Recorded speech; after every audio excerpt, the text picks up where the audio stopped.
안녕하세요. 닥터유 유태호입니다. 오늘의 주제는 조현병 완치훈련입니다. 조현병 들어보셨죠? 과거에는 정신분열증 또는 정신분열병 이렇게 불렸던 병인데요.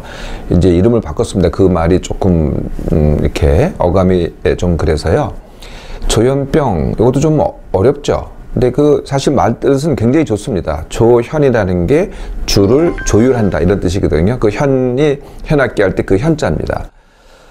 자, 주를 이제 새로 조연하자 이런 뜻입니다. 그러려면 이제 주를 잘 알아야 되겠죠. 조현병에 대해서. 조현병은요, 크게 이제 5가지 주요 증상이 있어요. 네, 첫 번째 가장 흔한 증상이 환청입니다. 두 번째가 망상, 다 들어보셨을 거예요. 세 번째가 생각장애입니다. 네 번째가, 이건 이제 이 몸의 자세 또는 이제 행동인데요. 긴장증 또는 반복 행동. 그러니까 딱 이렇게 고정되어 있는 자세를 계속 취하고 있어요. 끊임없이 계속 몇 시간 동안이나 그러거나 계속 반복적인 행동을 하는 거죠. 이게 이제 네 번째고요. 5번째가 제일 중요한 증상입니다. 그게 뭐냐면은 생각과 삶의 위축입니다. 생각과 삶의 위축. 이렇게 5가지입니다. 환청. 네, 환청은 이제 무슨 소리가 들리느냐 하면은요. 1번이 꾸짖는 소리입니다. 나를 꾸짖는 소리가 제일 흔한 환청이고요. 또는 두 번째는 이제 나한테 조언을 해요. 이렇게 해라, 저렇게 해라. 조언. 이게 이제 두 번째 환청이고, 세 번째 환청은 좀 달콤한 겁니다. 내가 좋아하는 사람, 내가 나의 연인이라고 생각하는 사람이 나한테 뭐 만나자, 사랑한다, 뭐 하여튼 좋은 얘기를 해요. 네, 이렇게 달콤한 얘기를 듣는 게 이제 환청이죠. 환청은 말 그대로 실제로 존재하지 않습니다. 그 소리가 존재하지 않는데 나한테만 들리는 거죠. 이게 환청입니다. 망상. 네, 망상은 역시 존재하지 않는 이 상황을 갖다가 내가 그렇다고 믿고 확실하게 믿는 겁니다. 확실하게 믿는데, 네, 제일 흔한 게 이제 피해 망상이죠. 나하고 전혀 관계없는 사람들이 나한테 피해를 줄 것이다 라고 생각하는 게 피해 망상입니다. 또 흔한 게 과대 망상이 있습니다. 나는 예수의 아들이다, 아니면 하나님의 선지자다, 나는 앞으로 대통령이 될 사람이다, 아니면은 대통령하고 아주 친하다, 이렇게 전혀 근거 없는 그러한 이제 자신에 대해서 그렇게 생각을 하는 거죠. 과대 망상입니다. 조종 망상이라는 것도 있어요. 누가 나를 조종한다. 네, 저기는 지나가는 저 사람이 표정을 달리 했는데 그게 나를 조종하는 신호다. 네, 이런 게 이제 조종 망상이고요. 요새는 이제 TV, PC 이런 게 많이 발달되어 있잖아요. 네, 그래서 이제 TV, PC 또는 안테나. 네, 이게 이제 많이 망상으로 등장을 합니다. 그래서 TV에 있는 저 아나운서가 내 마음을 읽고 있다. 또는 안테나, 전파를 통해서 내 마음이 다른 사람한테 또는 세계로 전달이 된다. 이런 망상인 거죠. 또 이런 비슷한 게 텔레파시도 있어요. 내가 저 사람의 마음이 나한테 텔레파시로 전달이 된다. 또 거꾸로 내 마음이 저 사람한테 텔레파시로 전달이 된다. 이런 것들이 이제 망상이죠. 네, 세 번째가 이제 생각장애입니다. 생각장애라는 거는요, 한마디로 이런 겁니다. 뒤죽박죽이에요. 무슨 말을 하는데 무슨 말인지 못 알아듣겠어요. 네, 막 왔다 갔다 하고 순서도 막 틀리고 이 얘기했다 저 얘기했다고 하기도 하고, 생각장애. 네, 이게 바로 뒤죽박죽인 생각. 네, 이게 바로 생각장애입니다. 네 번째는 말씀드렸죠. 긴장증 또는 반복 행동. 5번째가 이제 생각과 삶의 위축이라는 건데요. 생각 자체를 아예 안 해요. 네, 그리고 그러다 보니까 감정도 무뎌져요. 그래서 괜한 이렇게 웃어야 될 때 울기도 하고 울어야 될 때 웃기도 하고, 이렇게 감정 표현이 이렇게 적절하지 않다는 거예요. 그래서 무슨 생각이 있냐? 아무 생각이 없어요. 그냥 한두 가지 생각에 매달리고 하루 전체를 갖다가 별 생각 없이 보낸다는 거죠. 이렇게 생각이 위축이 되면 삶은 어떻게 되겠어요? 네, 일상이 없어요. 일상에 아무것도 안 해요. 일상만 안 하는 게 아니라 몸도 안 해요. 네, 기본적인 세수도 안 하고 샤워도 안 하고 머리 빗질도 안 하고 여자 같으면 화장도 안 하고 갈아입지도 않아요. 냄새도 나요. 안 하는 거죠, 삶 자체를. 그러니까 그 다음 삶이 이루어지겠어요? 사람하고 안 만나요. 네, 아무 일도 안 해요. 이게 이제 삶의 위축이 되는 거죠. 생각과 삶의 위축이 굉장히 심각한 증세가 됩니다. 자, 또 하나의 특징이 있는데요. 네, 조현병이 있는 사람들은 시작할 때는요, 최소한 자기가 병이 있다고 모릅니다. 이걸 이제 내가 병이 있는 걸 아는 거를 병식이라고 해요. 병식, 병에 대해서 내가 안다. 근데 병식이 없어요. 네, 이게 이제 또 조현병의 특징이고요. 진단은 어떻게 하냐면요. 지금 5가지 증상을 얘기했잖아요. 이 중에서 2가지는 확실히 있어야 돼요. 네, 2가지 이상이 증상이 있는데 이게 1개월, 한 달을 봤을 때 상당 부분을 차지한다. 예, 그러면은 이제 조현병 진단을 내리는 겁니다. 근데 이 2가지 증상 중에 하나는 반드시 제가 말씀드렸던 3개 중에 하나가 돼야 돼요. 맨 처음에 말씀드렸던 환청, 망상, 생각장애 중에 하나가 돼야 이 진단 규정에 맞습니다. 이 조현병은요, 이 사춘기 지나서 발생을 합니다. 그래서 남자한테는 20대 전후, 여자한테는 20대 중반부터 말까지 이럴 때 주로 발생을 하고요. 그래서 뭐하고 겹치냐면요, 사춘기 증상하고 사춘기 요새는 자꾸 늦어지고 있거든요. 그러니까 늦어지는 증상하고 상당히 겹치기 때문에 이게 그건가? 하고 이렇게 좀 혼돈될 때도 있습니다. 45세를 넘어서 조현병이 발생하는 경우는 굉장히 드뭅니다. 네, 그래서 20대, 30대까지 이제 발생을 하고 그 이후에도 발생하지만은 45세 이후에는 굉장히 드물다.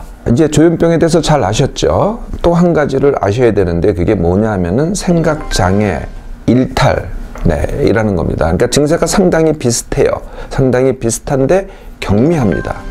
그리고 오래 가지도 않아요. 몇 개월 증상 자체는 상당히 이제 기이하죠. 기이하고. 그래서 심각할 것 같은데 진짜 조현병에 비해서는 덜 심각하죠. 경미하고 또 증세도 몇 개월 또는 뭐 고작 해봐야 1년, 2년 가고 완치가 되는 겁니다. 이걸 갖다가 생각장애 일탈이라고 하는데요. 특히 제가 심각한 증상이 생각 위축, 그리고 삶의 위축이라 그랬잖아요. 이 증상도 상대적으로 적습니다. 이 생각장애 일탈은요, 조현병보다는 훨씬 흔합니다. 네, 그리고 뭐 짐작하셨겠지만은 그 증상이 겹치기 때문에, 증상이 비슷하기 때문에 왕왕 조현병으로 진단이 되죠. 이 조현병으로 진단이 되잖아요. 그럼 이게 낙인화라고 합니다. 그러면은 그냥 생각장애 일탈로 끝날 병이 자칫 잘못하면은 조현병으로 전환될 수도 있습니다. 그런데 생각장애와 일탈은요, 병식이 있습니다. 자기가 그러면서도 이건 내가 잘못하고 있구나를 스스로 안다는 거죠. 이 큰 차이가 있습니다. 자, 조현병 그리고 생각장애 일탈 다 원인이 있습니다. 네, 원인은요, 크게 선천적인 내외 이상, 이게 이제 첫 번째 원인이고요. 두 번째는 후천적인 사춘기 이후의 몸맘삼의 원인입니다. 이게 이제 둘로 나눠지죠. 네, 선천적 원인은요, 네, 선천적인 이게 뇌 이상인데요. 뭐 어떤 하나가 원인이 아닙니다. 굉장히 복잡한 원인을 갖고 있는데, 이제 그동안 밝혀진 걸 보면 이렇습니다. 이렇게 유전적인 소질이 있어요. 그러니까 이제 일란성 쌍둥이가 있으면은 한 애가 조현병이면은 다른 애도 조현병 될 위험성이 굉장히 크다는 거죠. 또 산모가 임신 중에 바이러스 감염에 걸렸어요. 네, 그러면은 또 조현병에 걸릴 위험성이 조금 높아집니다. 조현병 환자의 뇌를 갖다가 우리가 관찰을 하잖아요. 뭐 MRI든지 여러 가지 방법으로 들여다봅니다. 그러면은 일관되진 않지만은 여러 가지 뇌 이상이 발견이 됩니다. 그 하나하나 봐서는 이게 설명이 안 되지만은 그런 뇌 이상이 발견이 된다는 거죠. 또 조현병 환자의 이렇게 검사를 해보면은요, 염증도 있어요. 그래서 염증도 이 뇌 이상에 기여를 하지 않겠는가라고 생각을 하는 거죠. 자, 이제 또 중요한 게 하나 남았습니다. 그게 뭐냐면은 뇌에는 신경 전달 물질이 있다고 하잖아요. 네, 늘 많이 들어보셨을 거예요. 그 신경 전달 물질의 이상이 또 조현병의 원인 중에 하나다. 네, 그래서 어떤 신경 전달 물질이냐? 도파민, 세로토닌. 그래서 조현병의 이제 약물 치료의 근간이 되는 게 바로 여기에서 시작됩니다. 그래서 이 신경 전달 물질에 작용하는 그런 약물들이거든요. 네, 그러니까 신경 전달 물질의 이상이 선천적으로 왔다가 이제 중요한 원인이 된다고 보는 것이죠. 자, 그러면 사춘기 이후의 몸맘산의 원인은 뭘까요? 네, 이게 이제 굉장히 큰 변화가 일어나는 시기 아니겠어요? 몸도 성장하고 내가 정체성도 찾아야 되고 앞으로 진로도 고민해야 되고 또 새로운 친구도 만나야 되고 굉장히 큰 변화입니다. 이게 안정된 시기가 아니거든요. 이 자체가 이 변화의 성장과 변화의 이 자체가 부담이 바로 또 원인이 된다는 거죠. 여기에 더해서 일상이 불규칙해요. 그리고 비숙면을 합니다. 비숙면이라는 것은 밤에는 잠을 잘 못 자고 낮에는 자꾸 졸리고 이게 비숙면입니다. 거기다가 예민해요. 그리고 생각이 많아요. 이게 이제 생각의 병이라는 거는 이제 짐작을 하셨잖아요. 생각이 많은 것도 여기에 기여를 합니다. 그리고 생각을 많게 하는 게 요새가 과거에 비해서 훨씬 늘어난 게 제가 여러 번 말씀드렸는데 그게 TV, PC, 스마트폰입니다. 이게 늘면 늘수록 이 조현병 그리고 생각장애 일탈의 이 빈도도 더 늘어나는 거죠. 이 두 가지 원인이요. 아까 제가 조현병, 생각장애 일탈 이렇게 둘로 나눴잖아요. 네, 조현병일 때는 뇌 기능 이상이 더 큽니다. 네, 반면에 생각장애 일탈일 때는 몸맘삼의 원인이 후천적인 몸맘상의 원인이 더 큰 거죠. 이 조현병과 생각장애 일탈에 대해서는 많은 오해가 있더라고요. 네, 첫 번째 오해는요. 오해할 수밖에 없죠. 생각이 굉장히 기이해요. 이게 보통 사람과 굉장히 다르거든요. 그냥 환청, 망상 이거 보통 사람한테 안 일어나잖아요. 네, 말을 막 뒤죽박죽 한다든지 그러니까 굉장히 기이한데요. 이게요, 기이하긴 하지만은요, 본인한테는 그게 절실합니다. 네, 우리가 뭐 예를 들면 연애를 한다. 그러면은 다른 거 다 빼놓고 그거에 우리가 집중을 하잖아요. 또는 내가 뭐 어떤 일에 집중을 해요. 네, 그러면 거기에만 몰두하고 뭐 씻지도 않고 밥도 잘 안 먹고 뭐 이런 기이한 행동을 하잖아요. 그거하고 비슷하다고 볼 수도 있어요. 그러니까 자기의 내면의 문제가 더 크기 때문에 거기에 몰두를 하고 있는 거죠. 그게 뭐 생산적이진 않아요. 네, 생산적이진 않지만은 그래도 거기에 몰두를 한다는 겁니다. 단지 보통과 다를 뿐이죠. 두 번째는요. 남에게 해를 끼치지 않습니다. 우리가 이제 보통 그 조현병, 우리 영화나 이렇게 언론에 보면은요, 조현병 환자가 무슨 폭력을 저질렀다, 뭐, 또 이렇게 영화에 보면은, 무슨, 살인을 저지르고 이런 사연이 나오는데, 그게 정신불면증 환자였다, 뭐 이런 것들이 영화에 나오기 때문에 우리가 이제 잘못 알고 있는 거죠. 조현병 환자는요, 자기 문제에 집중하는 사람들이지 남을 괴롭히는 사람들이 아니거든요. 남한테 절대로 폭력을 휘두르지 않습니다. 그러니까 보통 사람하고 조현병 환자하고 1대1로 비교해 보면은요, 조현병 환자가 덜 폭력적입니다. 그런데요, 조현병 환자도 폭력을 할 때가 있어요. 그게 뭐냐면은 괴롭힘을 당할 때. 네, 그러니까 차별을 받거나 경원시되거나 아니면은 낙인을 찍어서 저 사람 손가락질을 하면은 그것 때문에 이제 화가 나고 자기 감정을 주체하지 못해서 폭력을 휘두르는 거지 조현병 자체가 폭력적이지는 않다는 거죠. 폭력을 저지르는 사람들은요, 이런 사람들입니다. 사이코패스, 반사회적인 인격장애, 그리고 다중인격장애. 이런 사람들하고 조현병 환자하고는 전혀 다른 사람들입니다. 남을 해친다기보다는요, 자신을 해할 위험성이 더 큰 사람들입니다. 즉 자살의 위험성도요, 보통 사람에 비해서는 많이 높다는 거죠. 자기가 괴로워요, 힘들어요. 그러니까 이제 자살의 위험성이 높아지는 겁니다. 또 증세가 심해지는 경우는 이런 경우가 있습니다. 네, 정말 이해를 못 해준다든지 따돌린다든지 경원시한다든지 아니면은 가르치려고 한다든지, 이거 교육의 문제가 아니거든요. 이건 병입니다. 병을 우리가 가르치지 않잖아요. 가르치려고 한다든지 그러면은 더 악화되는 경향이 있다는 거죠. 그러면은 이제 치료와 완치 훈련을 시작해 볼까요? 네, 근데 먼저 선택을 해야 됩니다. 그래서요, 증상이 심하고 병식이 없을 때, 이럴 때는 방법이 없겠죠. 필요에 따라서 약물 치료를 하고 입원을 시킵니다. 그러면 이제 효과가 굉장히 좋은데요. 어떤 효과가 좋으냐면은 아까 제가 5가지 증상 얘기했잖아요. 환청, 망상, 생각장애, 그리고 긴장증과 반복 행동. 이 4가지에는 약물 효과가 굉장히 좋습니다. 그런데 생각 위축과 삶의 위축, 그러니까 아무것도 안 하고 일상이 엉망이고 이런 사람들은 도움이 안 돼요. 약물로는 전혀 도움이 안 되거든요. 또 이런 문제가 있습니다. 약물은 확실히 증상을 개선하지만은 아까 제가 말씀드렸던 원인을 개선하는 거는 아니거든요.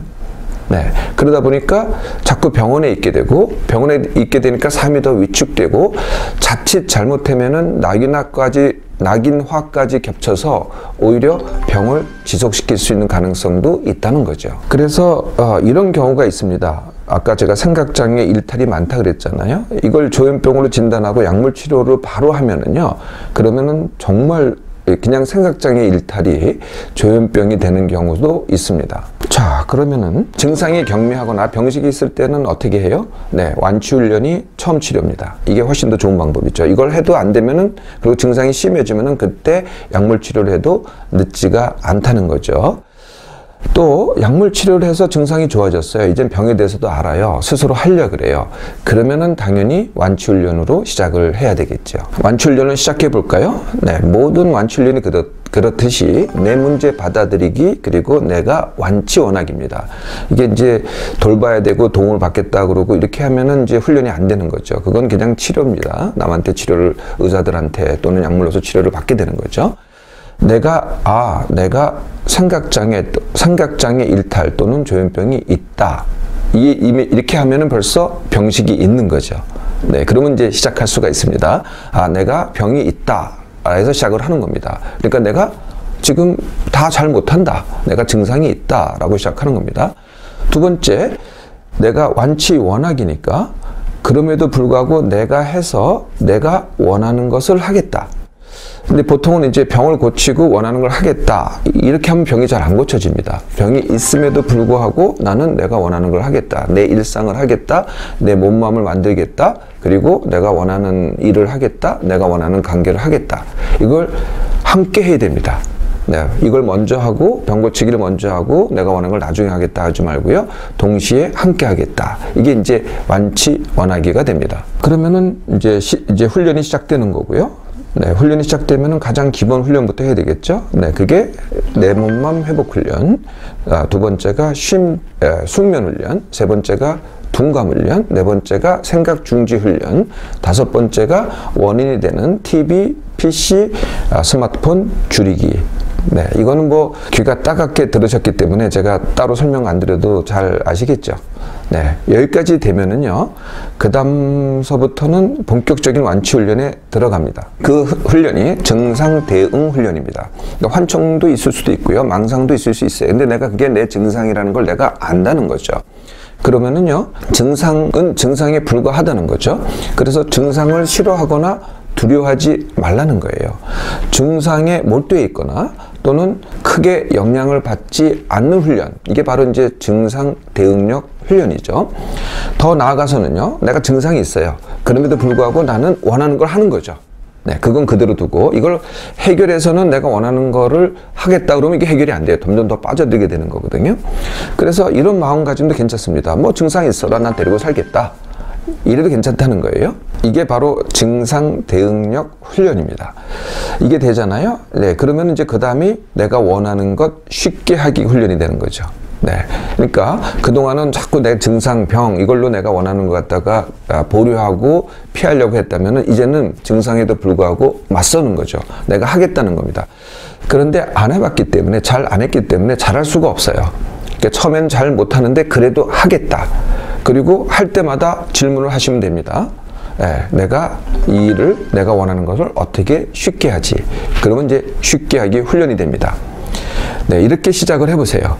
그러면은 자꾸 병을 하고 증상을 하고 그 다음에 그래서 고통이 되고 하는 악순환이요, 자꾸 이게 증상이 적어지고 내가 원하는 걸 더하고 하는 선순환으로 바뀌게 됩니다. 하면 할수록 더 많이 완치에 가깝게 되는 거죠. 조현병은요, 내 인생이 끝나거나 평생 치료와 돌봄을 받아야 되는 그런 병이 아닙니다. 일부 증상에도 불구하고요, 대부분은 자신이 원하는 것을 할 수 있습니다. 특히 스스로 완치 훈련을 하겠다 그러면은 당연히 더 그렇게 되죠.